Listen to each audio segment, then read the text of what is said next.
I'm going to be giving just a high-level overview of neurotech, so kind of some heuristics for thinking about neurotechnologies for people outside of the field, key results, and then some of the opinions I have on it. A bit of context on my background: I joined Neuralink after finishing school. I left pretty quickly to help start a brain cryopreservation company called Cradle, where I worked on neuroscience-related projects there. And over the summer, I started a new company called Triplet Imaging that discovered a new type of optical effect to image and manipulate matter at a microscopic scale, replacing 200K lasers with $5 lasers, and we're applying this across biology and neuroscience. So I just want to give some high-level heuristics for people who are interested in neurotech but don't really know how to think about it. So, there's invasive versus non-invasive, which requires some type of medical procedure, like through the skull or under the skin.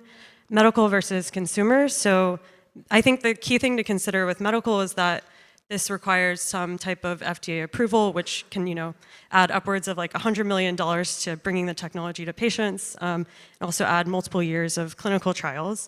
And then neuromodulation versus neuroimaging, which is fairly obvious, but driving neural activity versus recording and interpreting it. And while these are separate tracks of technology development, I think it's worth noting that neuroimaging technology is required to do neuromodulation effectively in order to localize where in the brain you want to stimulate. But I would say developing working neuroimaging technology is fairly easier and more tractable than neuromodulation for a couple of reasons, but I think kind of the high-level ones are neuroimaging. You simply just need knowledge of like correlation of neural activity to some stimulus or a report from a patient. Where neuromodulation, you need to sort of understand like causality in the brain. Neuromodulation also generally requires higher resolution targeting than neuroimaging for sort of interpreting the meaning of neural data. And previous speakers have touched on this, but available modalities are sort of, all the fundamental like physical forces. And then kind of at the end, it's worth noting that introducing genetic engineering into neurotech development will sort of change what's possible in this field, making neurons sensitive to light or sensitive to high frequency sound, ultrasound, really kind of like unlocks new applications. And right now that's mainly in the research phases, but I think there probably are some very early stage efforts to bring that into clinical applications.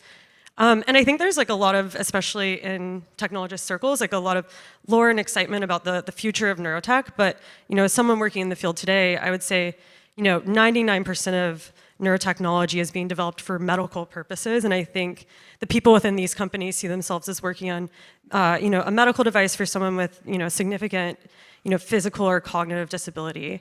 And so I just wanted to touch on some of the kind of key results, which I think previous speakers have referenced as well. But up at the top right was a man who was actually fully paralyzed, and he's being able to walk again due to a spinal cord prosthetic as well as brain-computer interface. Kind of in restoring physical capabilities, there's also been restoration of speech from thought to text. Computer use, so cursor control, which if you saw the Neuralink demo, I think that's a good example of that. Tremors from Parkinson's, and even some efforts to actually restore vision to blind people. So I think the available technologies today are more like very vague, distinguishing between different objects, but Neuralink and then also Neuralink's former president are both kind of going after this, but they're taking different technological approaches. And on the psychiatric and cognitive side, there's been invasive and non-invasive, really promising results for treatment-resistant depression using transcranial magnetic stimulation, as well as invasive electrical stimulation. And this bottom right photo is from a lab at Stanford doing something called the SAINT protocol, which I think reduced treatment-resistant depression by like 95 to 98%, something like that. Yeah, and then I think it's like worth noting that I mentioned this already, but I would say even my bet would be like even within Neuralink, like the vast majority of employees like see themselves as working as medical device companies. I don't think there's actually been a clear bridge from the way we talk about neurotech here and how the people actually on the ground developing it. I think this is a really poignant example of medical results. This man has ALS, and he has a cortical implant in the region responsible for speech production, And he's saying here, he's communicating with his family in this video, actually. This is from Sergei Stavitsky's lab at UC Davis. I have been waiting for this. And I think what's really cool is there's been several iterations of this technology, but actually the introduction of language models in facilitating decoding, I think helped expand the vocabulary to 125K words, and it actually performs better than all speech-to-text types of technologies like Siri, for example. I think it's like 98% accurate. And then I just want to say, like, really high level, I think for futurist communities, a big part of the kind of contemplation of neurotech is, will this help humans become more resilient as AI accelerates dramatically? And sort of kind of contemplating, like, is this kind of compatible with like the DIAC perspective? And just to sort of ground it in like what's happening today for how AI is facilitating neurotech development.